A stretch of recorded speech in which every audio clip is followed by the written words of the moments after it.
ओम। कल हमने न्याय दर्शन के प्रथम अध्याय से प्रथम आनिक के 22 सूत्र तक का पाठ किया था और प्रमेय के विषय में बतलाते हुए 22वें सूत्र में अपवर्ग की व्याख्या की गई थी। अब प्रमाण और प्रमेय हो जाने के बाद में यहां पर संशय की चर्चा होगी। 23वां सूत्र है समानानेक धर्मोपपत्ते विप्रतिपत्ते उपलब्ध्य अनुपलब्ध्य अव्यवस्थाश्च विशेषापेक्षो विमर्शः संशयः। समानानेक धर्मोपपत्ति, समान धर्मों की उपपत्ति अर्थात स्थिति से तथा अनेक धर्मों की स्थिति से, विप्रतिपत्ति, विप्रतिपत्ति से विरुद्ध धर्मों की स्थिति से, उपलब्ध्य अनुपलब्ध्य व्यवस्थातः, उपलब्धि की अव्यवस्था अनियम से और अनुपलब्धि की अव्यवस्था से, विशेषापेक्षा विशेष ज्ञान की अपेक्षा रखते हुए जो विमर्शा द्विकोटिक ज्ञान होता है वह संशय कहलाता है। यानी यहां पर संशय उत्पन्न होने की 5 स्थितियां बतलाई गई हैं, उनको हम क्रमशः समझेंगे। पहली अवस्था है समान धर्मोपपत्ति, दूसरी अवस्था है अनेक धर्मोपपत्ति, तीसरी अवस्था है उपलब्धि अव्यवस्था, चौथी है अनुपलब्धि अव्यवस्था और विप्रतिपत्ति। इस प्रकार से ये 5 स्थितियां हैं जिनके कारण से संशय की अवस्था आती है या उत्पत्ति होती है। सबसे पहला है समान धर्मोपपत्ति। मैंने आपको पहले भी एक उदाहरण दिया था कि जैसे कोई व्यक्ति मार्ग में जा रहा है और उस मार्ग के विषय में उसको ये पता है पहले से कि यहां पर लूटपाट आदि हो जाती है कभी कभार रात के समय में, तो पहले से वो थोड़ा सा सचेत है। सफर भी इस समय से आरंभ किया था कि समय से पहुंच सके, लेकिन किसी कारण से मार्ग में व्यवधान आ जाने के कारण से वो अंधेरा होने से पहले उस स्थान पर नहीं पहुंच पाया। अब उस मार्ग पर जाते हुए अंधेरा हो चुका है और इसके पास में कुछ बहुमूल्य वस्तु भी है, धन है, जेवर है या और कुछ कीमती सामान, या साथ में बच्चे हैं, परिवार है। ऐसी स्थिति में वो थोड़ा सा सावधान है, अतिरिक्त सावधान है। और अतिरिक्त सावधान होने का मतलब, एक्स्ट्रा केयरफुल होने का मतलब यहां पर ये है कि वो हर चीज को एंश्योर करना चाहेगा कि इसमें से कोई भी अवस्था मेरे लिए हानिकारक तो नहीं है। और ऐसे में कभी कभार क्या होता है कि अंधकार में जहां थोड़ा सा प्रकाश और थोड़ा सा अंधकार है, ऐसी अवस्था में कोई पेड़ जो सूख गया था अब उस पर पत्ते नहीं है, केवल उसका तना खड़ा हुआ है छोटा सा ठूंठ के रूप में, उसके ऊपर दूर से आने वाले प्रकाश की हल्की हल्की किरणें पड़ रही हैं, तो दिखाई नहीं दे रहा, केवल एक आकृति दिखाई दे रही है। तो अब इस व्यक्ति के मन में एक संशय उत्पन्न होगा। क्या संशय?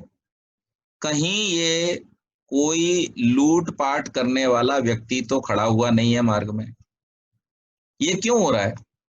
ये इसलिए हो रहा है क्योंकि समान धर्मोपपत्ति, वहां पर जैसे कोई व्यक्ति खड़ा हो ऐसी आकृति उस ठूठ की दिखाई दे रही है, और उस प्रकार की आकृति के दिखाई दिए जाने के कारण से उसके मन में चूंकि पहले से एक कल्पना है, पहले से एक आभास है, एक चिंता है कि इस मार्ग पर लुटेरे अक्सर लोगों को, यात्रियों को लूट लेते हैं।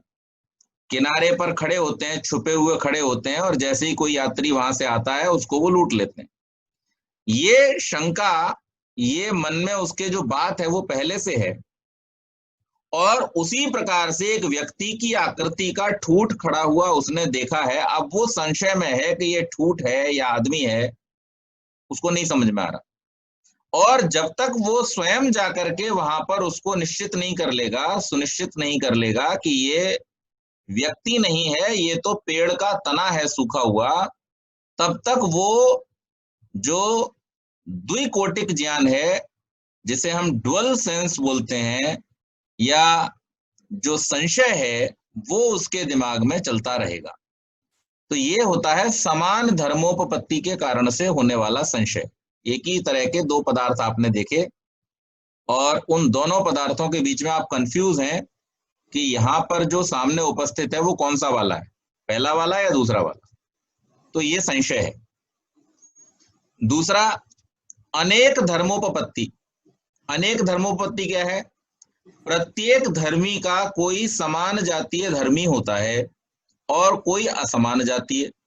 यह किसी धर्म विशेष के आधार पर माना जाता है। जैसे द्रव्यत्व धर्म के आधार पर पृथ्वी के समान जातीय धर्मी है जल, तेज आदि, और असमान जातीय धर्मी है गुण आदि, क्योंकि इनमें द्रव्यत्व धर्म नहीं रहता। इस प्रकार अनेक पद यहाँ पर पृथ्वी आदि का बोधक है। पृथ्वी में एक धर्म है गंधत्व, यह पृथ्वी का विशेष धर्म है। समान असमान जातीय सभी धर्मियों से पृथ्वी को यह भिन्न रखता है। पृथ्वी में गंधत्व धर्म अनेक धर्म कहा जाएगा, क्योंकि यह पृथ्वी को अनेकों समान असमान जातियों से पृथक रखता है। पृथ्वी में इस धर्म की विद्यमानता पृथ्वी के विषय में यह संदेह उत्पन्न करती है कि पृथ्वी को द्रव्य माना जाए अथवा गुण या कर्म, क्योंकि गंधत्व का अभाव जल आदि द्रव्यों, गुण और कर्म तीनों में समान रूप से विद्यमान है। इस प्रकार अनेक धर्म अर्थात किसी धर्मी का असाधारण धर्म उसकी किसी स्थिति के विषय में संशय का जनक हो जाता है। यह उसी दशा में होता है जब उस धर्मी के विषय में विशेष जानकारी की अपेक्षा हो। तो अब जैसे हम जब पृथ्वी आदि पदार्थों को वैशेषिक दर्शन में पढ़ रहे थे, तो उस समय में कई बार यह प्रश्न आया कि पृथ्वी के अंदर गंध भी है, रस भी है, रूप भी है, स्पर्श भी है, चारों रहते हैं। जल के अंदर रस है, रूप है, स्पर्श है। अग्नि के अंदर रूप है, स्पर्श है, और वायु के अंदर केवल स्पर्श है। आकाश में न रूप है, न स्पर्श है, न गंध है, न शब्द, न गंध है, और न ही रस है। ये चारों ही नहीं है। आकाश पूरी तरह से इन सबसे अलग है और उसका जो गुण है वो भी इन सबसे अतिरिक्त है। शब्द न पृथ्वी में है, न जल में है, न अग्नि में है, न वायु में है।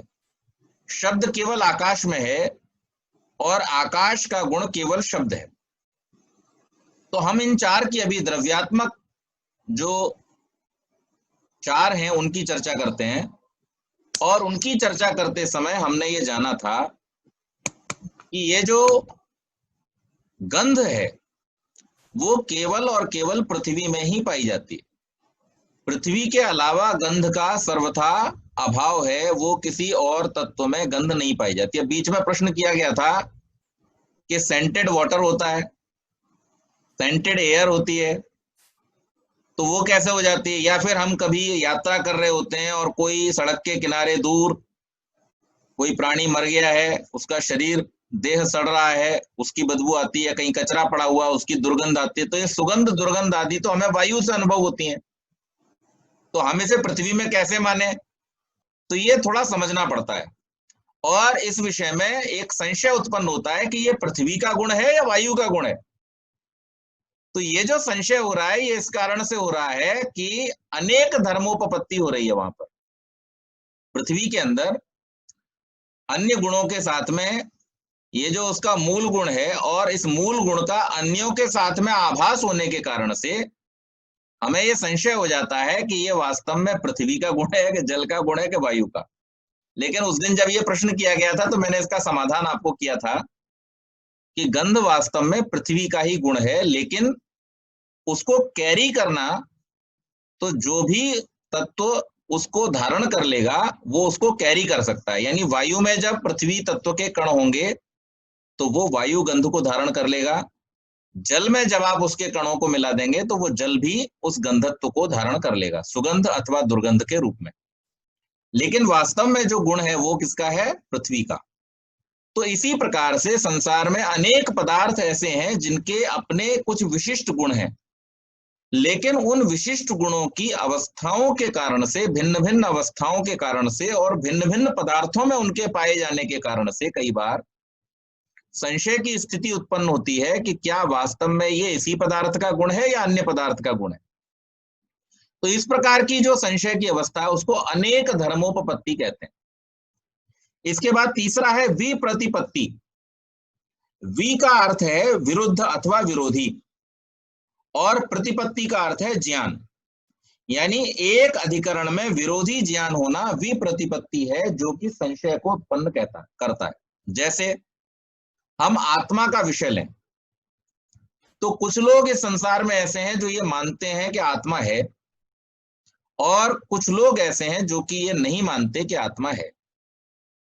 अब आपको अगर इस बात को सुनिश्चित करना है कि आत्मा है तो आपको बड़ी भारी मेहनत करनी पड़ेगी। और बड़ी भारी मेहनत किस रूप में करनी पड़ेगी कि पहले आपको यह प्रमाणित करना पड़ेगा कि कौन सा शब्द प्रमाण जो है वो प्रमाण है, जिसमें किसी प्रकार का संशय नहीं है। और उसके बाद में फिर उस शब्द प्रमाण के आधार पर, अदृष्टार्थ शब्द है ये, क्योंकि आत्मा को आप चाह करके भी देख नहीं सकते, इंद्रियों के द्वारा उसका अनुभव नहीं किया जा सकता।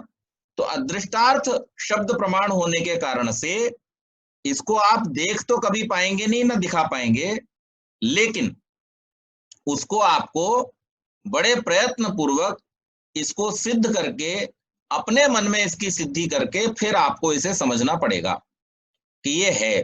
अच्छा, ये दो तरह से समझा जाएगा। एक तो केवल शब्द रूप में समझ लिया जाएगा, जैसे सब समझे बैठे हैं कि आत्मा है, लेकिन आत्म रूप का दर्शन करना, आत्म का साक्षात्कार करना, उसके स्वरूप को जानना, ये तो मुक्ति की अवस्था है। जिसने स्वरूप जान लिया वो तो मुक्त हो गया। तो वो होना ये थोड़ा सा पुरुषार्थ का काम है। इसके लिए आपको मेहनत करनी पड़ेगी, इसके लिए आपको योग और समाधि की अवस्था तक पहुंचना पड़ेगा। उसके बिना आप आत्म का स्वरूप दर्शन नहीं कर सकते, उसको आप समझ नहीं सकते। तो शब्द रूप ज्ञान प्राप्त कर लेना और वास्तव में उसका साक्षात्कार करना, ये दो अलग अलग बातें हैं। अब इन दोनों के बीच में एक संशय है। जब तक आपको आत्म स्वरूप का दर्शन नहीं होता तब तक आप संशय में ही रहेंगे कि माने कि न माने। जैसे अभी हम कुछ दिन पहले तक आप में से बहुत सारे लोगों के मन में ये आशंका थी कि पौधों में जीव माने या न माने। आप सबने बहुत सारे इस विषय में प्रश्न भी किए मेरे से, और हमने शास्त्र के आधार पर उनका समाधान किया। अब इस शास्त्र के आधार पर हुए समाधान के द्वारा हमको तर्कों के माध्यम से भी ये समझाने का हमने प्रयास किया, ऋषियों की बातों के आधार पर हमने समझाने का प्रयास किया कि जो गतिविधियां पौधों के अंदर हो रही हैं, जिस प्रकार के उनके जीवन में परिवर्तन आते हैं, जैसे प्राणियों के जीवन में परिवर्तन आते हैं, ऐसे ही वनस्पतियों के जीवन में भी जो परिवर्तन आते हैं, और जिस प्रकार की अन्य क्रियाएं, श्वसन आदि की क्रियाएं होती हैं, भोजन ग्रहण की क्रिया होती है, भोजन निर्माण की क्रिया होती है, पाचन आदि की क्रिया होती है, फिर प्रजनन की क्रिया होती है, बीज बनने की क्रिया होती है, ये सारी की सारी जो गतिविधियां हैं ये इस बात को प्रदर्शित करती हैं कि उनके अंदर जीवन है। और एक निश्चित समय आ जाने पर जब वो मर जाते हैं तो उनका जो मर जाना है, उनका जो जीवन समाप्त हो जाना है, वो भी इस बात को प्रदर्शित करता है कि उनमें जीवन था। जीवन समाप्त किसका होगा? जिसमें जीवन था। जिसमें जीवन है ही नहीं उसका जीवन समाप्त कैसे होगा? तो कोई चीज होगी तो समाप्त होगी, है ही नहीं तो समाप्त क्यों होगी? तो इसलिए ये सारी की सारी बातें इस बात को स्पष्ट करती हैं कि वनस्पतियों के अंदर जीवन, लेकिन जब तक हम शास्त्र के द्वारा या किसी आचार्य के द्वारा या किसी ऋषि के मंतव्यों के द्वारा इस बात को जब तक सुनिश्चित नहीं कर लेते हैं कि वास्तव में जीवन है या नहीं है, तब तक हमारे मन में द्विकोटिक ज्ञान रहता है, माने कि नहीं माने। अब जो माने कि नहीं माने है उसी का नाम क्या है? संशय है। द्विकोटिक ज्ञान का होना ये संशय कहलाता है। ये तो विप्रतिपत्ति है कि विरुद्ध धर्मों के होने के कारण से, तो यहाँ आत्मा एक अधिकरण में है और नहीं, ये दो विरोधी ज्ञान जब किसी तीसरे व्यक्ति के सामने आते हैं तो उसे संशय हो जाता है कि आत्मा को माने या न माने, उसकी स्थिति को स्वीकार करें या न करें। तो जो लेमन है, जिसको शास्त्रीय ज्ञान नहीं है, जिसने अभी वेद आदि शास्त्रों को पढ़ा नहीं है, वो व्यक्ति के सामने अगर कोई ऐसी बातें कर दे, जैसी कि बहुत सारी तरह की बातें होती हैं। आपको एक मजेदार बात बताता हूँ, इस संसार में इतनी तरह के लोग हैं और उन्होंने अपने मन में इतनी तरीके के संशय पाल रखे हैं। आपको एक बढ़िया बात बतलाता हूँ, भारतवर्ष से ही आरंभ होने वाला एक संप्रदाय है, एक मत है, जिसको हम देखते हैं उनके सफेद कपड़े वाले लोग घूमते रहते हैं, ब्रह्म कुमारी जिनको बोलते हैं। अब उनका एक विचित्र मत है। वो क्या बोलते हैं? वो लोग बोलते हैं कि जो मनुष्य के शरीर में है वो चाहे कितने भी जन्म ले ले मनुष्य ही रहेगा। जो गधा बन गया वो गधा ही रहेगा, जो कुत्ता बन गया कुत्ता ही रहेगा, मक्खी बन गया मक्खी रहेगा, मच्छर बन गया मच्छर रहेगा। उन्होंने पूरी की पूरी ईश्वरीय व्यवस्था को ही चैलेंज कर दिया है और अपने सारे संस्थानों का नाम उन्होंने क्या रखा है? ईश्वरीय विद्यालय। सारी यूनिवर्सिटी उनकी ईश्वरीय यूनिवर्सिटी है, पूरा एकदम डायरेक्ट कांटेक्ट उनका भगवान के साथ में है और वो भगवान को कितना जानते हैं उनकी इस व्यवस्था से ही पता चल जाता है। वो कहते हैं कि जो जिस शरीर में एक बार घुस गया, बस अब जन्म बदलता रहेगा लेकिन शरीर वही रहेगा। मक्खी है तो मक्खी रहेगा, मच्छर तो मच्छर रहेगा, आदमी है तो आदमी रहेगा, घोड़ा। तो फिर इसका मतलब कर्मफल का पूरा सिद्धांत ही उन्होंने पलट के रख दिया। कर्मफल किस रूप में होगा? कुछ नहीं। इसीलिए फिर बहुत सारे अनाचार दुराचार होते हैं, अखबारों में खबरें हम लोग फिर पढ़ते हैं। तो ये क्यों होता है? ये संशयात्मक द्विकोटिक ज्ञान है, उनको कंफ्यूजन है, उनको पता ही नहीं है कि वास्तव में यथार्थ स्थिति क्या है। और ये यथार्थ स्थिति को जानना इतना आसान है भी नहीं। हम लोग बड़े सौभाग्यशाली हैं कि हम ऋषियों के जो मूल सिद्धांत हैं उनके साथ में जुड़ गए और इन सिद्धांतों के साथ में हमारे जुड़ जाने का सारा जो श्रेय जाता है वो दो व्यक्तियों को जाता है, एक स्वामी विरजानंद जी को और दूसरा उनके शिष्य स्वामी दयानंद। अगर ये दो व्यक्ति 19वीं शताब्दी में इस धरती पर ना आए होते तो आप निश्चित मान लीजिए कि हम लोग भी बाकियों की तरह उन्हीं धक्कों में, उन्हीं गर्त में, गड्ढों में, और जो बाकी हैं वो और ज्यादा गड्ढों में होते, क्योंकि उनके प्रवर्तन से, उनके इस आर्य समाज रूपी संस्था के और वेदों के पुनरुद्धार के द्वारा सामाजिक समस्याओं के, सामाजिक कुरीतियों के उनके हटाए जाने के द्वारा बहुत सारे लोग तो बच गए। नहीं तो उस समय की जो स्थिति थी उसकी तो हम कल्पना भी नहीं कर सकते। बाल विवाह के रूप में, सती प्रथा के रूप में और अविद्या अशिक्षा के रूप में इतने सारे दोष इस समाज में व्यापक हो चुके थे। दूसरे सबसे बड़ा जो दोष था वो था आत्मग्लानि का। हम लोग अपने आप को नीचा समझने लग गए थे। इतनी गुलामी लंबे समय की, 800-900 वर्षों की गुलामी से उस समय तक हमारी स्थिति ये हो गई थी कि हम लोग अपने आप को बहुत ही नीचा समझने लगे थे कि बस हम तो कुछ कर ही नहीं सकते। आत्मसम्मान पूरी तरह से समाप्त हो चुका था और लोगों ने ये मान लिया था कि हम तो केवल पिटने के लिए ही संसार में जन्म लेते हैं और ये अंग्रेज जो हैं और ये विदेशी लोग जो हैं ये हमारे ऊपर राज करने के लिए जन्म लेते हैं। लेकिन इस मानसिकता को आत्म गौरव जगा करके अपनी प्राचीन संस्कृति, अपनी प्राचीन जो महिमा थी उसको पुनर्जीवित करके अगर किसी ने स्थापित किया और लोगों को बताया, हालांकि उस समय में बहुत सारे सुधारक हुए, लेकिन उन सब सुधारकों का साहित्य अगर आप पढ़ेंगे तो आपको पता चलेगा कि वहां सब कुछ था लेकिन आत्मसम्मान की भावना वहां पर नहीं थी। वो कहते तो थे कि हमारे वेद सर्वोच्च हैं, लेकिन वेदों को पढ़ने का पुरुषार्थ कोई नहीं करना चाहता था। वो कहते तो थे कि राम और कृष्ण हमारे महापुरुष हैं, लेकिन राम और कृष्ण के वास्तविक चरित्र को कोई सामने नहीं रखना चाहता था।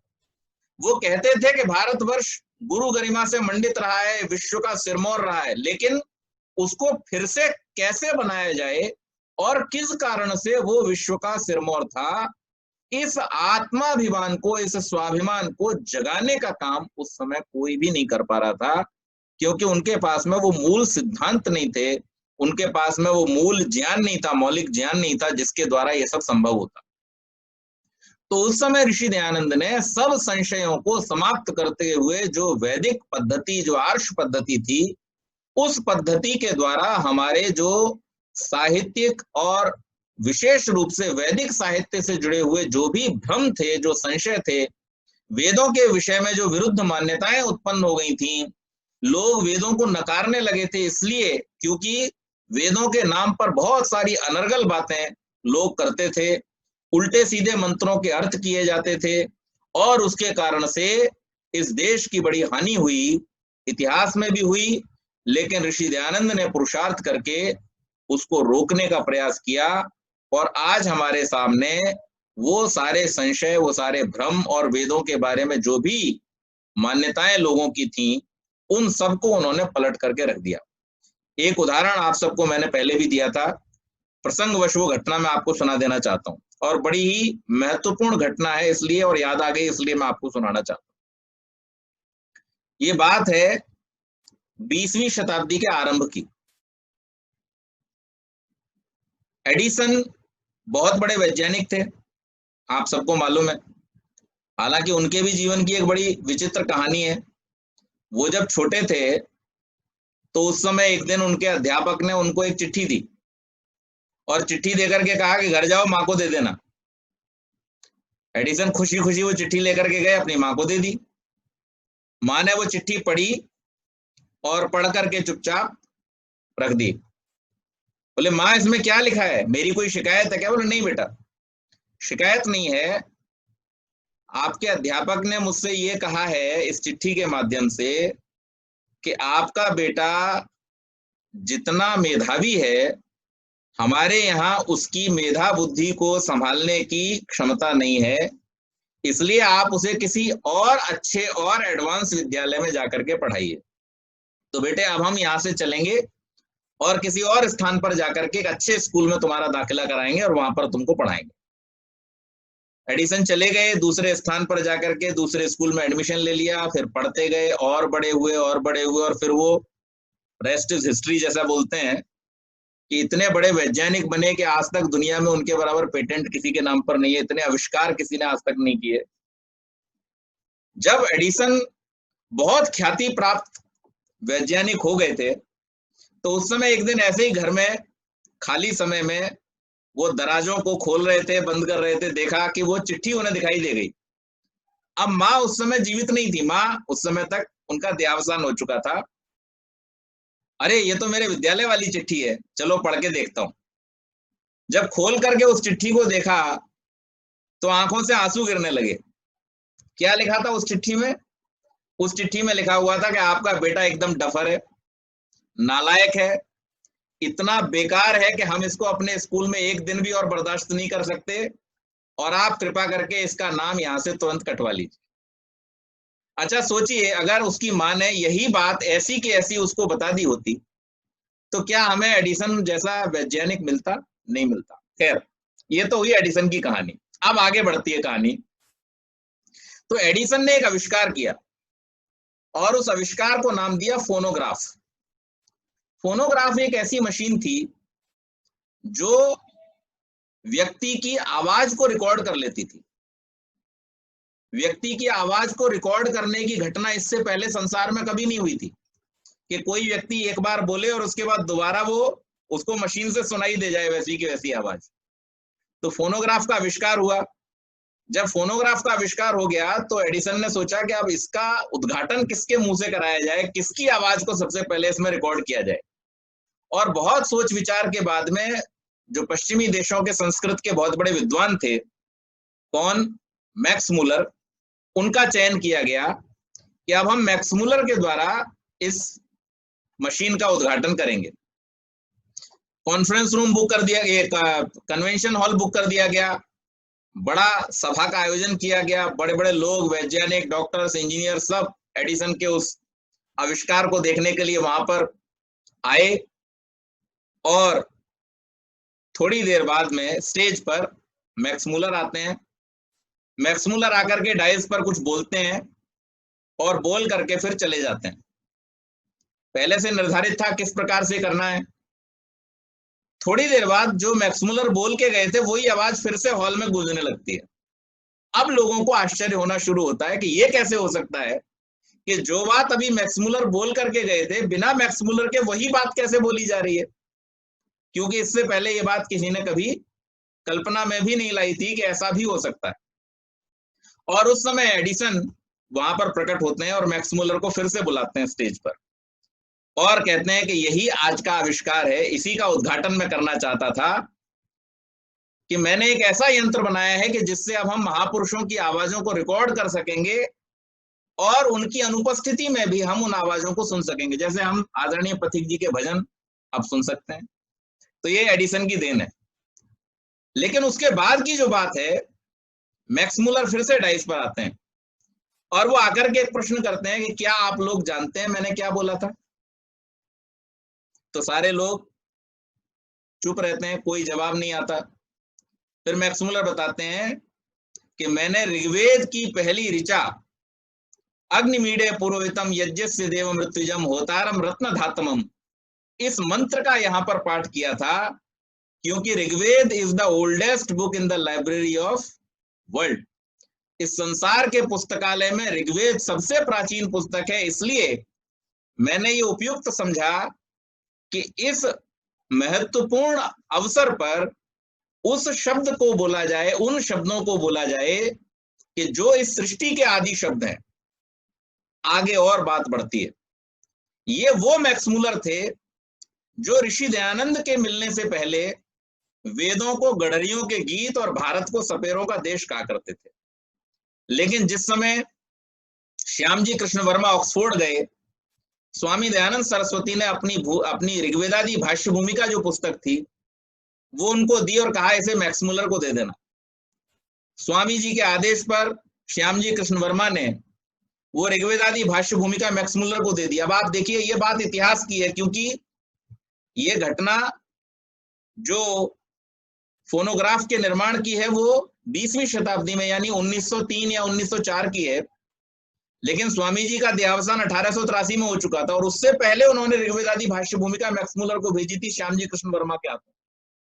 तो जब श्याम जी कृष्ण वर्मा ने मैक्समुलर को वो ऋग्वेदादि भाष्य भूमिका ले जाकर के दी और मैक्समुलर ने वो ऋग्वेदादि भाष्य भूमिका पढ़ी, तो उसकी आंखें खुली रह गई और उसने स्वामी जी के लिए एक पत्र लिख करके श्याम जी को दिया, निवेदन के साथ में कि श्याम जी, आपने बड़ा उपकार किया जो ऋषि दयानंद का ये ग्रंथ ला करके मुझको दिया है। मैं कृतकृत्य हो गया हूं, लेकिन साथ ही साथ में मेरे अंदर एक अपराध बोध भी जागा है कि आज तक मैं वेदों के विषय में जो अनर्गल बातें, अनर्गल प्रलाप करता रहा, उसका निराकरण कैसे हो। और अब मैं आपसे एक निवेदन करता हूं, क्योंकि उस समय टेलीफोन और मोबाइल का जमाना तो था नहीं, ना ईमेल का जमाना था, हाथों हाथ चिट्ठियां आती थी। तो मैक्समुलर ने श्याम जी कृष्ण वर्मा को एक निवेदन करते हुए चिट्ठी दी कि आप स्वामी जी से मेरा एक निवेदन कह देना, अगर वो मुझे अनुमति दे दें तो मैं इस ऋग्वेदादि भाष्य भूमिका का अंग्रेजी में अनुवाद करके पश्चिमी देशों में वेदों के बारे में जो मैंने उल्टी सीधी बातें कही हैं उनका निराकरण करना चाहता हूं। श्याम जी कृष्ण वर्मा यहाँ आए क्योंकि स्वामी जी का मिशन उस समय कुछ और था, भारत की स्वतंत्रता के लिए वो लड़ रहे थे, इसलिए उस समय तो उन्होंने उस ग्रंथ को अंग्रेजी में अनुवाद करने की अनुमति नहीं दी। लेकिन यहाँ जिस विषय को हम लेकर के चले हैं कि मैक्समुलर के मन में वेदों के विषय में प्राचीन जो भावार्थ करने वाले लोग थे, उसका अर्थ करने वाले लोग थे, सायण महीधर आदि, उनके कारण से जो संशय उत्पन्न हुआ था और उस संशय के कारण से जो उसके वो अनर्गल अर्थ कर रहा था, उन सारे के सारे संशयों को दूर करने का काम अगर किसी ने किया तो वो ऋषि दयानंद ने किया। और इसलिए आज वेदों के जितने ऑथेंटिक भाष्य हमको मिल जाते हैं स्वामी दयानंद के माध्यम से और आर्य समाज के माध्यम से, उस समय में ऐसे भाष्यों का मिलना उपस्थित नहीं होता था। आज तो वेदों पर बड़ी बड़ी रिसर्च चल रही है, दुनिया भर में वेदों पर यूनिवर्सिटीज बन रही हैं, लोग रिसर्च कर रहे हैं। तो ये जो ज्ञान है, विरोधाभासी जो ज्ञान है, इसको विप्रतिपत्ति कहा जाता है, ये संशयात्मक है। और उसके बाद में अगला है उपलब्धि अव्यवस्था। कभी ये देखा जाता है कि न होती हुई अर्थात अविद्यमान वस्तु की उपलब्धि प्रतीत हो जाती है। जैसे रेगिस्तान में आप सबने सुना है मृग मरीचिका मिराज जिसको बोलते हैं। क्या है वो? रेत के कणों पर प्रकाश के परावर्तन से ऐसा प्रतीत होता है कि वहां पर जल है, और जब कोई पशु वहां फंस जाता है तो वो बेचारा पानी ढूंढते ढूंढते ही मर जाता है, क्योंकि वो समझता रहता है यहाँ पानी वहां पानी, लेकिन रेगिस्तान में पानी कहाँ। हम जब सड़क पर जा रहे होते हैं कभी गर्मी के दिनों में, तो वहां पर भी हम ये अनुभव करते हैं, दूर ऐसा दिखाई देता है सड़क पर ड्राइव करते हुए जैसे कहीं पानी पड़ा हुआ है। वो क्यों होता है? प्रकाश के परावर्तन के कारण से, उन किरणों के गर्मी के माध्यम से वेव्स में जो चेंज आ जाता है, उससे हमें यह अनुभूति होती है। तो कोई चीज नहीं है लेकिन फिर भी हमको अनुभूति हो रही है, तो पानी होने का क्या हुआ? संदेह हो गया। तो इसको कहते हैं उपलब्धि अव्यवस्था। और दूसरी है अनुपलब्धि अव्यवस्था। अनुपलब्धि अव्यवस्था क्या है? कि विद्यमान भी वृक्षादि की जड़ दिखाई नहीं देती, दीवार में गड़ी कील अथवा भूमि में गड़े खूंटे आदि का बहुत सारा भाग दिखाई नहीं देता, लेकिन फिर भी होता तो है, दिखाई भले ना दे रहा हो। अच्छा, कभी कभार क्या होता है, बरसात के दिनों में अक्सर होता है कि गड्ढा है, आप चले जा रहे हैं। अब पानी की विशेषता क्या है कि पानी चाहे कितने ही गड्ढे हो सड़क पर, लेकिन जब पानी भरा हुआ होगा तो उसका लेवल एकदम बराबर होगा, वो कभी भी इधर उधर नहीं होता। और उसकी वजह से कई बार लोग गड्ढे में गिर जाते हैं, चोट लग जाती है, एक्सीडेंट हो जाते हैं, ये सब होता है। भूमि के भीतर पानी भरा हुआ होने पर दिखने में नहीं आता, ये विद्यमान वस्तु की अनुपलब्धि है। अविद्यमान वस्तु जो उत्पन्न नहीं हुई अथवा उत्पन्न होकर नष्ट हो चुकी है, उसकी अनुपलब्धि यथार्थ है। अनंतर ऐसा हो जाता है कि ढूंढने पर भी कभी वस्तु नहीं मिल रही होती, उस समय ये संशय हो जाता है कि वस्तु की यह अनुपलब्धि वस्तु की अविद्यमानता में है अथवा विद्यमान ही वस्तु दिखाई नहीं दे रही। कई बार हमने कोई सामान रख दिया और रख करके हम भूल गए कहाँ रखा है। अब हम ढूंढना शुरू करते हैं, 10 बार कम से कम हम उसको ऊपर नीचे कर लेते हैं, वहीं रखा हुआ है, लेकिन फिर भी बहुत बार हमको दिखाई नहीं देता। तो हम सोचने लगते हैं कहीं खो तो नहीं गया, क्या हो गया, कैसे चला गया, कहाँ चला गया। तो ये सब जो है वो अनुपलब्धि अव्यवस्था है। इस प्रकार से ये 5 प्रकार के संशय उत्पन्न होते हैं, और इन संशयों के कारण से द्विकोटिक ज्ञान हो जाता है। व्यक्ति ये समझ नहीं पाता कि ये इस रूप में है या उस रूप में, तो इसको संशय कहा जाता है। संशय के बाद अगला है प्रयोजन। यमर्थम अधिकृत्य प्रवर्तते तत्प्रयोजनम।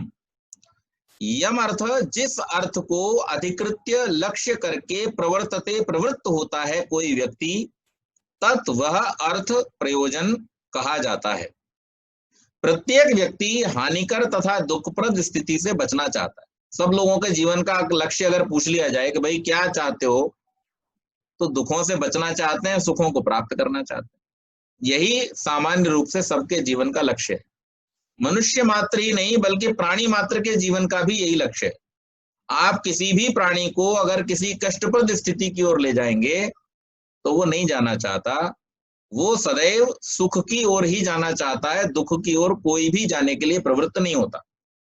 इसलिए जो सुख की ओर जाना, दुखप्रद स्थिति से और हानिकारक स्थिति से बचना, यही प्रयोजन रहता है, करना चाहता है। यह प्रतिकूल को छोड़ना तथा अनुकूल को पकड़ना व्यक्ति की प्रत्येक प्रवृत्ति का लक्षण होता है। सूत्र का अर्थ पद, सूत्र का जो अर्थ पद है वो इसी का नाम प्रयोजन है, क्योंकि यही प्रवृत्ति का हेतु प्रयोजक होता है। इसी को उद्देश्य बनाकर व्यक्ति किसी कार्य में प्रवृत्त हुआ करता है।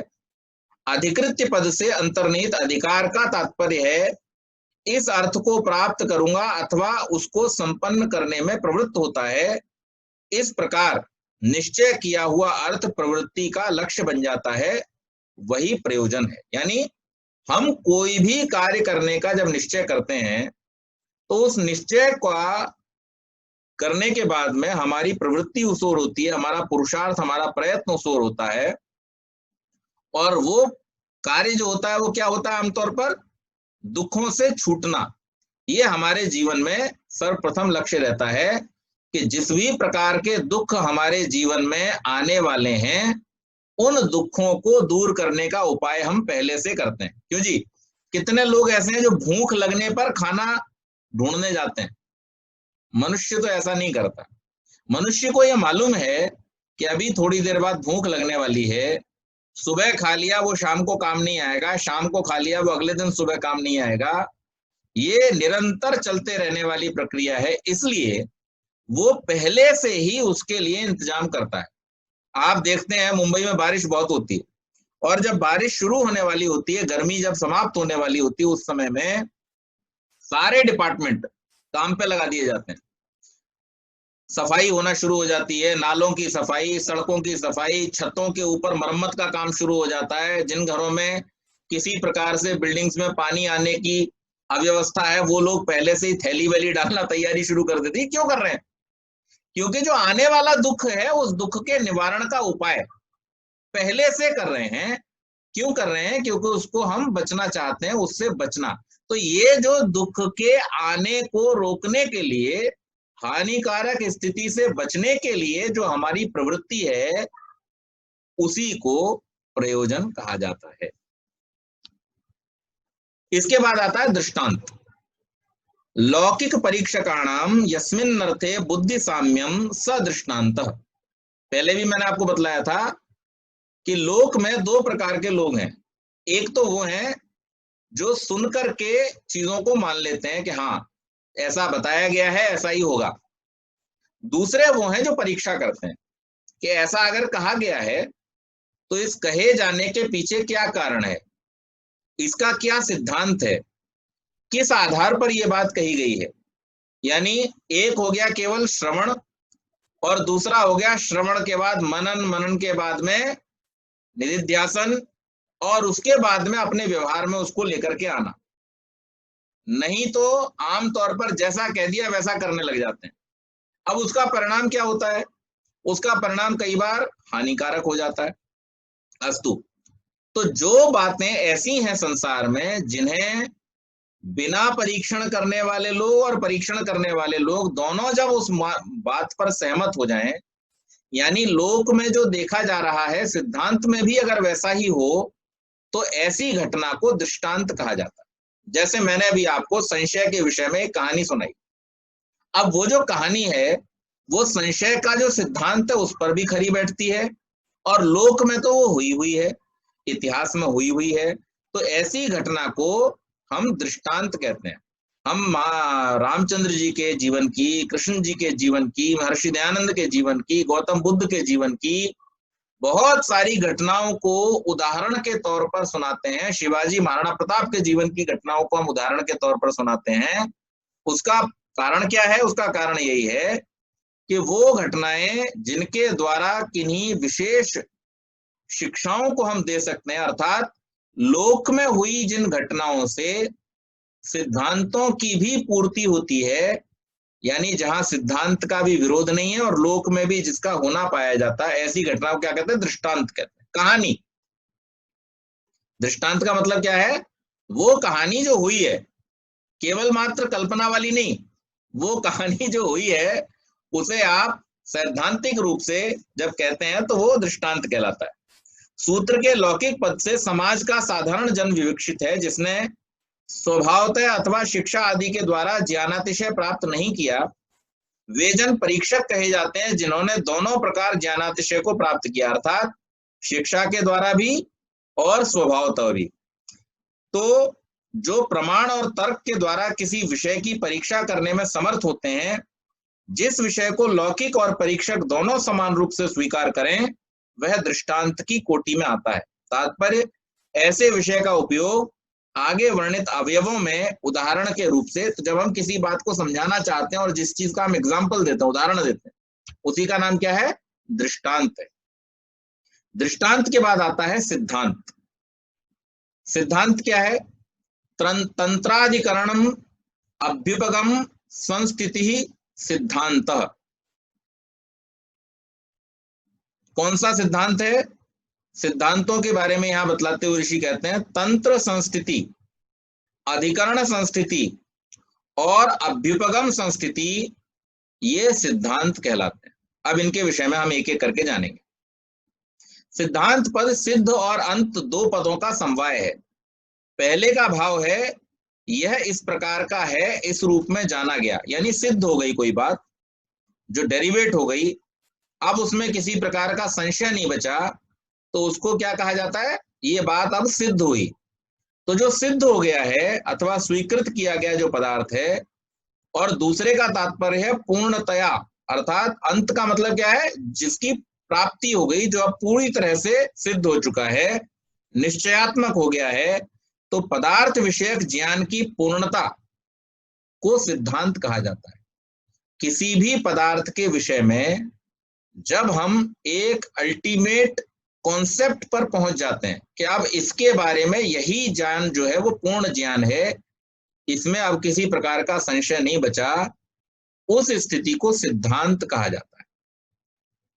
तो यहां पर तीन प्रकार के सिद्धांत बतलाए गए।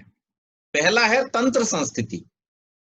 तंत्र पद शास्त्र का पर्याय है, यानी एक दूसरे के साथ संबद्ध अर्थ समूह का जो उपदेश किया जाता है वो शास्त्र कहलाता है। वहां उपपादित विचार तंत्र संस्कृति अर्थात तंत्र सिद्धांत कहे जाते हैं। कोई भी वो ज्ञान जहां पर हम किन्हीं विषय विशेष को प्रयोगात्मक दृष्टि से पूरी तरह से समझ करके जब उसका उपदेश करते हैं, उसको क्या कहा जाता है? शास्त्र। शास्त्र हर ग्रंथ को नहीं कहा जा सकता। अब ये भी एक संशय था बहुत बड़ा हमारे समाज में, जिसको ऋषि दयानंद ने दूर किया, और सत्यार्थ प्रकाश में उन्होंने बाकायदा जो स्वीकार्य ग्रंथ हैं और जो अस्वीकार ग्रंथ हैं, उनकी ऋग्वेदादि भाष्य भूमिका में भी उनकी सूची उन्होंने दी कि कौन से ग्रंथ पठनीय हैं और कौन से ग्रंथ त्याज्य हैं। ये क्यों किया उन्होंने? ये इसीलिए किया क्योंकि जनमानस में एक भ्रांति उत्पन्न हो गई थी कि संस्कृत का कोई भी वाक्य लोग कह देते थे वेद वाक्य, और इसकी वजह से नाना प्रकार की अनर्गल बातें वेदों के साथ में, शास्त्रों के साथ में जोड़ दी गई थी। ऋषि दयानंद ने उनको दूर किया, और इसीलिए यहाँ पर तंत्र की या शास्त्र की परिभाषा करते हुए कहते हैं कि एक दूसरे के साथ संबद्ध अर्थ समूह का जो उपदेश किया जाता है वो शास्त्र है। हर ग्रंथ शास्त्र नहीं है। संस्कृत में लिखा हुआ हर वाक्य शास्त्र नहीं। जैसे हमारी कंपनी की टैगलाइन है कि हर प्योरीफायर एक्वागार्ड नहीं होता, तो इसी तरह से संस्कृत का हर वाक्य जो है वो शास्त्र या वेद का वाक्य नहीं होता है। जहां पर अर्थ और शब्द का तारतम्य है, जहां पर उसके सिद्धांत को प्रतिपादित किया जा रहा है, जहां पर अर्थ को प्रतिपादित किया जा रहा है, उस उपदेश का नाम शास्त्र है, और उसी को हम तंत्र भी कहते हैं। दूसरा है अधिकरण संस्थिति। एक अर्थ के सिद्ध होने पर जो उससे संबद्ध अर्थ आवश्यक रूप से स्वतः सिद्ध हो जाते हैं, अर्थात जिनकी सिद्धि के बिना पहला अर्थ सिद्ध नहीं हो पाता, उन अर्थों का प्रकरणानुकूल निश्चय अधिकरण सिद्धांत माना जाता है। अब आप समझ लीजिए, एक अर्थ के सिद्ध होने पर दूसरे अर्थों का सिद्ध हो जाना। जैसे ही हम किसी को ये समझाने में समर्थ हो जाते हैं कि आत्मा है, तो फिर परमात्मा को समझाने में देर नहीं लगती। जैसे आत्मा इस शरीर में शरीर के संचालन का करने वाला एक सूक्ष्म तत्व है, अगर ये बात किसी व्यक्ति को समझ में आ गई है, तो फिर परमात्मा इस संसार में रह करके संसार का संचालन करने वाला एक सूक्ष्म तत्व है, ये समझने में उसको कोई देर नहीं लगती। और इसीलिए आपने पिछले 3 शास्त्रों में और इस शास्त्र में भी देखा है कि ऋषियों का जो प्राइम फोकस है वो आत्मा को समझाना है, क्योंकि जो व्यक्ति आत्मा को समझ लेगा वो परमात्मा को तो समझ ही जाएगा, और जब तक वो आत्मा को नहीं समझेगा तब तक वो परमात्मा को भी नहीं समझ सकता है। इसलिए ये बहुत आवश्यक है कि हम पहले आत्मा को समझें, और इसीलिए यहाँ पर यह बात किया गया, अधिकरण सिद्धांत का अर्थ बतलाते हुए कहा कि जब हम किसी पदार्थ के विषय में किसी सिद्धांत की स्थिति में पहुंच जाते हैं, और उस सिद्धांत की स्थिति में पहुंचने पर जब उस पदार्थ से संबद्ध अन्य अर्थ जो हैं वो स्वतः ही सिद्ध हो जाते हैं, तो ऐसे सिद्धांत को अधिकरण सिद्धांत कहा जाता है, अर्थात वो उस पर डिपेंड है। अधिकरण का मतलब क्या है? डिपेंडेंट। तो जो डिपेंडेंट चीजें थी वो अपने आप आपको समझ में आ जाएंगी, या संबंधित जो चीजें हैं या उसी प्रकार की जो अन्य चीजें हैं उनको समझने के लिए फिर आपको दिक्कत नहीं होगी।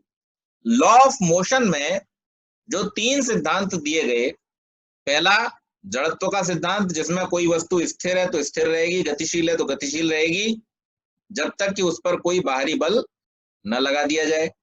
जो बाहरी बल लगाया जाता है वो उस वस्तु के द्रव्यमान और उसमें उत्पन्न गति के या त्वरण के, एक्सिलरेशन के मल्टीप्लिकेशन के बराबर होता है। यानी आप जब किसी वस्तु में धक्का मारेंगे, फोर्स लगाएंगे, पुश करेंगे, तो उस पुश का जो डिवीजन होगा वो 2 चीजों में होगा। एक, उस वस्तु का वजन कितना है। अब मान लीजिए आपने वजन लगाया किसी जो हिंदुस्तान चौक में आर्य समाज मुलुंड कॉलोनी के सामने जो काला पत्थर रखा हुआ है, वहां पे बड़ी बड़ी क्रेन आके बेचारी वापस चली गई, वो पत्थर आज तक हिला ही नहीं, सब कुछ हट गया वहां से, लेकिन वो इतना भारी पत्थर है कि उसको हिला ही नहीं पाए। तो पुश भी आप जो लगा रहे हैं वो कितना होना चाहिए, तो वो बताने के लिए सिद्धांत दिया कि आपका पुश जो है उसके द्रव्यमान से ज्यादा होना चाहिए, क्योंकि द्रव्यमान के बराबर पुश तो आपको द्रव्यमान को हिलाने में ही लग जाएगा, लेकिन उसको अगर आपको एक्सेलरेट करना है तो उसमें आपको उतने मात्रा में ज्यादा पुश लगाना पड़ेगा। तो न्यूटन ने दूसरा सिद्धांत दिया, F is equal to m a, जहां पर F is equal to force, M is equal to mass and A is equal to acceleration. तो फोर्स जो है वो द्रव्यमान और त्वरण के गुणानुपात के बराबर होता है। और तीसरा सिद्धांत उसने दिया कि क्रिया और प्रतिक्रिया का सिद्धांत, कि जब हम कोई क्रिया करते हैं तो उसके बराबर प्रतिक्रिया भी स्वयं उत्पन्न होती है। Every action has equal and opposite reaction. ये उसका तीसरा, ये गति के 3 सिद्धांत उन्होंने दिए। अब ये जब गति के 3 सिद्धांत उन्होंने दे दिए, तो अब जितनी भी प्रकार की गतियां हैं, जितने भी प्रकार के मूवमेंट हैं संसार में, वो सब इन 3 सिद्धांतों के द्वारा क्या हो गए? स्वतः ही वेरीफाई हो गए। अब आप इनसे बाहर कहीं नहीं जा सकते। या तो आप किसी चीज को किसी चीज से टकराएंगे तो आपको रिएक्शन मिलेगा, या फिर आप अगर किसी चीज को पुश करेंगे तो आपको एक्सीलरेशन मिलेगा, और या फिर आप अगर कोई फोर्स नहीं लगा रहे हैं तो चलती हुई वस्तु चलती रहेगी और रुकी हुई वस्तु रुकी बनी रहेगी। तो इसमें सब कुछ आ गया। तो जितनी भी चीजें एक सिद्धांत के ऊपर डिपेंड होने के कारण से स्वतः ही सिद्ध हो जाती हैं, वो अधिकरण सिद्धांत के अंतर्गत आती हैं। और तीसरा है अभ्युपगम संस्थिति।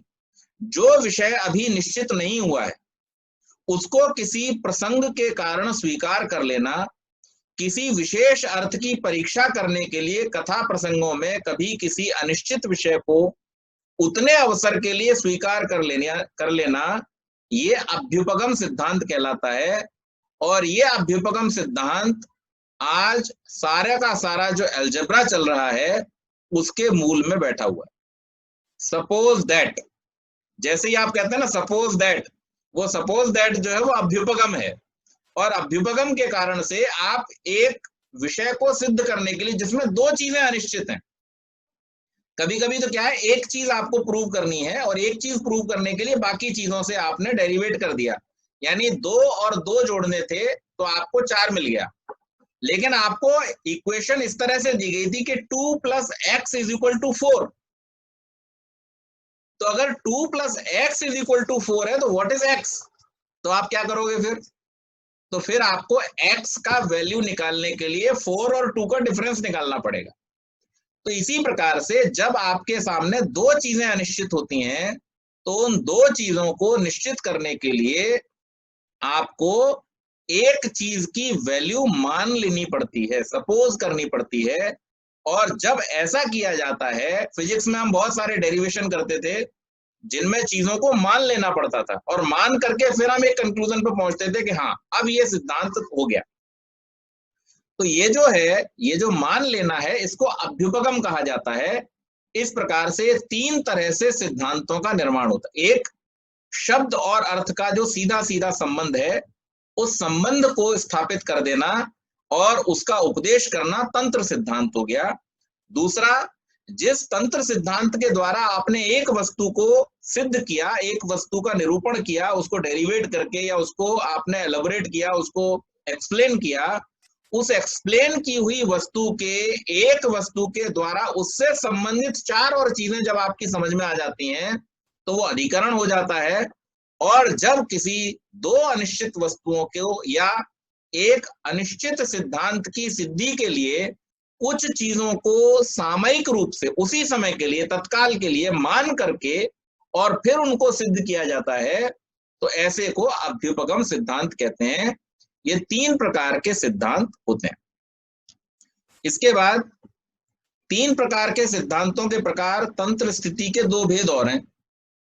अब इसमें जो तंत्र सिद्धांत था पहला वाला, उसमें दो प्रकार और आते हैं, और इस दो के अलावा फिर और दो भेद आते हैं। तो कुल मिलाकर के कितने हो गए? चार हो गए।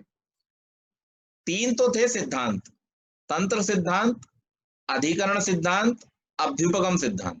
अब इनमें से जो पहला वाला था उसके चार भेद और हैं। स चतुर्विधा सर्वतंत्र प्रतितंत्राधिकरणाभ्युपगम संस्थितत्य अर्थांतर भावात। स वह सिद्धांत जो है चतुर्विधा, चार प्रकार का है। सर्वतंत्र, प्रतितंत्राधिकरण, अभ्युपगम, संस्थितत्य अर्थांतर भावात। यानी सर्वतंत्र है, प्रतितंत्र है, अधिकरण है और अभ्युपगम है। संस्थितियों के परस्पर भिन्न होने के कारण से इसे हम चार प्रकार का समझेंगे। तो फिर से ध्यान दीजिए, सिद्धांत कितने प्रकार का था? तीन प्रकार का। कौन सा? तंत्र सिद्धांत, अधिकरण सिद्धांत और अभ्युपगम सिद्धांत। अब इसमें से जो तंत्र सिद्धांत है उसके दो भेद हो गए, तो टोटल कितना हो गया? चार। सर्वतंत्र, प्रतितंत्र, अधिकरण और अभ्युपगम। दो तो अपनी जगह पे हैं ही, और जो तीसरा वाला यानी जो पहला वाला था उसके दो भाग हो गए। तो वो यहां पर बतलाते हुए कहा है, सर्वतंत्र सिद्धांत क्या है? सर्वतंत्रा विरुद्ध तंत्रे अधिकृतो अर्थ सर्वतंत्र सिद्धांत। सब शास्त्रों में अविरुद्ध, समान रूप से स्वीकृत, किसी एक शास्त्र में अधिकृत, विशेष रूप से वर्णित अर्थ यानी विषय सर्वतंत्र सिद्धांत माना जाता है। तो जैसे हमारे 6 शास्त्र हैं जिनको हम पढ़ रहे हैं, इन 6 शास्त्रों में बहुत सारे ऐसे विषय हैं जो कॉमन है, जो आपको हर शास्त्र में मिलेंगे। जैसे ईश्वर की बात हो रही है, आत्मा की बात हो रही है, सृष्टि की बात हो रही है, ये सारी की सारी चीजें सब शास्त्रों में एक ही रूप में स्वीकार की गई हैं। यानी ईश्वर के विषय में अनादि है, अनंत है, सार्वभौमिक है, सर्वव्यापक है, ये बात सब शास्त्रों में समान रूप से। आत्मा भी अनादि है, अनंत है, चेतन है, ये बात सब शास्त्रों में समान रूप से। तो जो विशेष रूप से किसी एक शास्त्र में कहा गया हो, लेकिन जिसके सिद्धांतों को स्वीकार सब शास्त्रों ने किया हो, ऐसे सिद्धांत को सर्वतंत्र सिद्धांत कहते हैं। दूसरा है प्रतितंत्र सिद्धांत, यानी समान तंत्र सिद्ध परतंत्रा सिद्ध प्रतितंत्र सिद्धांत। समान तंत्र में, समान शास्त्र में जो सिद्ध निश्चित स्वीकृत है, अन्य शास्त्र में स्वीकृत नहीं है, वह प्रतितंत्र सिद्धांत कहलाता है। तो बहुत सारी ऐसी बातें हैं जो एक शास्त्र में अपने रूप में कही गई हैं। जैसे हमने जब योग को पढ़ा, सांख्य को पढ़ा, तो योग और सांख्य में जो सृष्टि का कारण है वो तीन चीजें थी केवल। कौन कौन सी? ईश्वर, जीव और प्रकृति। और प्रकृति का भी वहां स्वरूप क्या था? सतोगुण, रजोगुण, तमोगुण की साम्यावस्था, उसको प्रकृति वहां पर कहा गया। और उसमें ईश्वर की प्रेरणा से उत्पन्न होने वाले विक्षोभ के कारण से सृष्टि का निर्माण हुआ। तो ये जो सृष्टि का निर्माण हुआ, ये ईश्वर की प्रेरणा से और प्रकृति के तत्वों में उत्पन्न हुए विक्षोभों से हुआ। लेकिन जब उसी को हमने वैशेषिक और न्याय में पढ़ा, तो वहां पर मूल तत्व जो थे वो थोड़े से संख्या में बढ़ गए, और वहां पर द्रव्यों में किन किन को गिन लिया गया? एक में 9 द्रव्य थे, और यहाँ पर तो हम 16 की बात करके बैठे हुए हैं। तो ये जो चीजें हुई, ये क्यों हो गई हैं? इसलिए कि वहां पर अलग प्रकार से सिद्धांत को प्रतिपादित किया जा रहा है, यहाँ पर अलग प्रकार से सिद्धांत को प्रतिपादित किया जा रहा है। वहां पर मुख्य विषय अध्यात्म है और यहाँ पर मुख्य विषय भौतिकता है। इन कारणों से ऐसी बहुत सारी बातें हैं जो आपको ऐसा प्रतीत होंगी कि सांख्य में तो हम ये पढ़ के आए थे, लेकिन न्याय में ऐसा क्यों कहा जा रहा है, उसके विरुद्ध क्यों कहा जा रहा है। आदरणीय भूपेश जी भाई साहब हमारे बीच बीच में प्रश्न इस बारे में करते रहते हैं कि हमने तो ये पढ़ा था, और जितने लोगों ने भी पिछले शास्त्र ध्यान से पढ़े हैं वो सब इस बारे में प्रश्न करेंगे, और जो प्रश्न नहीं करेंगे तो मुझे पता चल जाएगा कि पिछला सब भूलते जा रहे हो।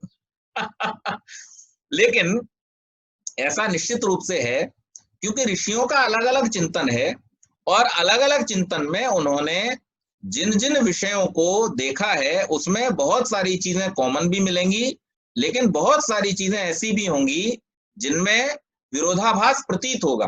तो इस दृष्टि से जब कोई ऐसा विषय होता है जिस पर बाकी चीजों में समानता लेकिन कुछ चीजों में भिन्नता होती है, तो उसको प्रतितंत्र सिद्धांत कहते हैं। प्रति माने विरुद्ध, और अधिकरण यद सिद्धावन्य प्रकरण सिद्धि सो अधिकरण सिद्धांत। जिस अर्थ की सिद्धि हो जाने पर प्रकरण में साथ लगे अर्थों की अन्य अर्थों की सिद्धि हो जाती है, वह अधिकरण सिद्धांत माना जाता है। मुख्य प्रसंग के सिद्ध हो जाने पर उसके साथ लगे जो अर्थ स्वतः अनायास सिद्ध हो जाते हैं, उन विषयों का उस प्रकार सिद्ध निश्चय हो जाना अधिकरण सिद्धांत की सीमा में आता है। जैसे आत्मा की सिद्धि का प्रसंग होता है तो आत्मा देह आदि से भिन्न है, उसमें हेतु दिया गया दर्शन स्पर्शनाभ्याम एकार्थ ग्रहणात्। दर्शन चक्षु और स्पर्शन त्वक इंद्रिय है, चक्षु के द्वारा रूप का ग्रहण होता है और त्वक के द्वारा स्पर्श का ग्रहण होता है। चक्षु से स्पर्श का तथा त्वक से रूप का जानना संभव नहीं है। ये इंद्रियों के नियत विषय हैं, अपने अपने किसी नियत विषय के ग्रहण में ही ये इंद्रियां साधन होती हैं। एक इंद्रिय से किसी अन्य इंद्रिय द्वारा ग्राह्य विषय का ग्रहण किया जाना संभव नहीं है, परंतु जो ज्ञाता व दृष्टा है उसका जो प्रतिसंधान होता है उसका स्वरूप है जिस वस्तु का मैंने चक्षु इंद्रिय से साक्षात्कार किया था उसी को अब मैं त्वचा से यानी हाथ से छू करके देख रहा हूं। आपने इस फोन को पहले देखा और देख करके इसे हाथ में पकड़ लिया, तो जिसे देखा उसी को आपने छुआ है। अब कैसे मालूम आपको कि जिसे देखा है उसी छुआ है? भाई आंख छू नहीं रही है और त्वचा देख नहीं रही है, तो ये सामंजस्य जाके कहां पे हो रहा है कि जिसको छुआ उसी को देख रहा हूं और जिसको देख रहा हूं उसी को छू रहा हूं। यानी वहां पर कोई ऐसी सत्ता विद्यमान है जो आंख के लिए भी ग्रहण करने वाली है और त्वचा के लिए भी ग्रहण कर, यानी आंख से हम जिस रूप को देख रहे हैं उसे भी ग्रहण करने वाला वही है जो त्वचा के द्वारा स्पर्श को ग्रहण कर रहा है, नाक के द्वारा गंध को ग्रहण कर रहा है। तो अब यहाँ पर प्रतिपादन करने क्या चले थे कि आत्मा एक चेतन सत्ता है जो इंद्रियों के द्वारा अन्य अन्य विषयों को ग्रहण करता है, लेकिन अन्य विषय भी आ गए यहाँ पे। अब उसको समझाने के लिए हमें यह भी समझाना पड़ा कि आंख देखने का काम करती है, नाक सूंघने का काम करती है, कान सुनने का काम करते हैं। तो ये अर्थ अपने आप स्वतः सिद्ध हो गए एक अर्थ की व्याख्या करने के लिए। तो इस प्रकार के जो अर्थ हैं, इस प्रकार की जो सिद्धियां हैं उनको अधिकरण सिद्धांत कहा जाता है। और इसके बाद अंतिम जो था अपरीक्षिताभ्युपगमात्, अपरीक्षिता अभ्युपगमात् तद विशेष परीक्षणम अभ्युपगम सिद्धांत। अपरीक्षित अर्थ को स्वीकार कर लेने से उस विषय की विशेष परीक्षा के निमित्त अभ्युपगम सिद्धांत माना जाता है। जैसे मैंने आपको अभी बतलाया कि किसी विषय विशेष को, किसी सिद्धांत विशेष को जो अभी सैद्धांतिक रूप में सिद्ध नहीं हुआ है, ऐसे सिद्धांत की सिद्धि के लिए जब हम किसी चीज को मान लेते हैं, स्टैंडर्ड मानक के रूप में ग्रहण कर लेते हैं, जैसे केमिस्ट्री जिन लोगों ने पढ़ी है उनको एक सिद्धांत पढ़ाया जाता था। हम लोगों को केमिस्ट्री जब शुरू होती थी 10th क्लास में शुरू होती थी केमिस्ट्री अलग से होना, उससे पहले तो साइंस एज ए होल एक सब्जेक्ट होता था। तो केमिस्ट्री जब शुरू होती थी तो वहां पर इनर्ट गैसेस जो पढ़ाई जाती थी, जिन्हें आइडियल गैसेस भी कहते हैं, तो वहां पर सबसे पहला जो सेंटेंस हमारे टीचर बोलते थे वो बोलते थे ideal gases are ideal only. वो मानक है नहीं वास्तव में। उनकी जो आइडियल स्टेट है वो एक्चुअल में नहीं होती है, वो एक मानी हुई स्टेट है कि हाँ ये होना चाहिए, ऐसा होना चाहिए, बट एक्चुअल में वैसा कभी होता नहीं है, क्योंकि वो रिएक्शन के द्वारा कभी भी उस स्टेज को प्राप्त नहीं कर पाती है, वैसी स्टेट में उनको लाना पॉसिबल ही नहीं है। लेकिन क्यों मान लिया गया? जो चीज होती ही नहीं है उसको माना क्यों गया? क्योंकि अगर किसी स्टैंडर्ड को न माना जाता तो फिर अन्य चीजों की गणना करना, अन्य चीजों का समझा जाना संभव नहीं होता। अच्छा मुझे आप बतलाइए, आप कौन सी ऐसी सब्जी बाजार से खरीद के लाते हैं जो एग्जैक्ट 1 किलो की होती हो? कोई आलू 1 ही किलो का होता हो, कोई सेब 100 ग्राम का ही होता हो? नहीं होता ना। कोई 150 ग्राम का है, कोई दो, लेकिन 150 का है या 200 का है या 1 किलो का है, ये आप तौलोगे कैसे जब तक आपके पास में 1 किलो का कोई स्टैंडर्ड नहीं होगा? तो स्टैंडर्ड इसलिए सेट किए जाते हैं, मानक इसलिए सेट किए जाते हैं ताकि उसके द्वारा बाकी चीजों को सिद्ध किया जा सके, उनके रियल स्टेट को जाना जा सके। तो इसी प्रकार से जिन सिद्धांतों को प्रतिपादित करने के लिए जिन मानकों को मान लिया जाता है, उन मानकों द्वारा सिद्ध वो सिद्धांत जो है वो अभ्युपगम सिद्धांत कहलाते हैं, डेरिवेटेड प्रिंसिपल्स कहलाते हैं। तो इस प्रकार से ये सिद्धांतों का प्रकरण समाप्त होता है।